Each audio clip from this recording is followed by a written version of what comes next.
দেওয়া আছে সার্বিক সেট সমান 1 2 3 4 5 6 7, এ সমান 1 3 5, বি সমান 2 4 6, সি সমান 3 4 5 6 7।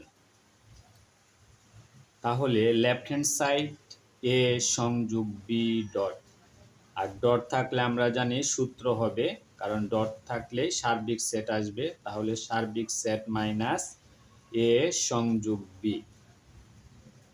তারপর সার্বিক সেটের মান এখন আমরা জানি আগে ব্র্যাকেটের কাজ করতে হয়, তাহলে ব্র্যাকেটে কি আছে এ সংযোগ বি, তাই আমরা আগে ব্র্যাকেটের মান বসাবো। এর মান 1 3 5, তারপর সংযোগ বি এর মান 2 4 6। এখন আমরা ব্র্যাকেটের কাজ করলে কিন্তু দুইটা মিলে একটা হয়ে যাবে, ঠিক আছে।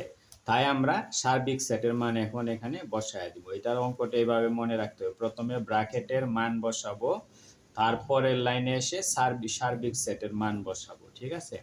এখন এই দুইটা কাজ করলে কি হয়, এটার কাজ হচ্ছে সব নিতে হবে, তাহলে 1 2 3 4 5 6। এখন সার্বিক সেট এটা আমরা জানি এটা বাদ দিতে হবে, তাইলে 1 থেকে 6 পর্যন্ত বাদ দিলে তাকে কি শুধু 7 থাকে। Right hand side A dot ছেদক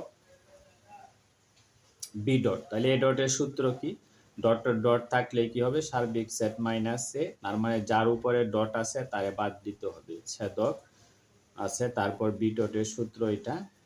এখন আবার কি আমরা জানি আগে ব্র্যাকেটের কাজ, তাহলে ব্র্যাকেটের ভিতরে কি আছে সার্বিক সেট মাইনাস এ, আবার এখানে সার্বিক সেট মাইনাস বি, তাহলে আমরা আগে এইটার কাজ করতে হবে, এইটার কাজ করা যাবে না, তাহলে এটা সার্বিক সেট তারপর মাইনাস এ, আবার এখানে ছেদ চিহ্ন আছে ছেদক, তারপর সার্বিক সেট মাইনাস বি। এখন 1 3 5 মিলে 1 3 5 বাদ দিলে তাকে 2 4 6 7, এখানে 1 2 4 6 7 বাদ দিলে থাকে 1 3 5 7। এটার কাজ কি যা মিলে তা নিতে হবে, দুইটার মধ্যে কি মিলে শুধু 7 মিলে, তার মানে left hand side right hand side সম ফ্রুট।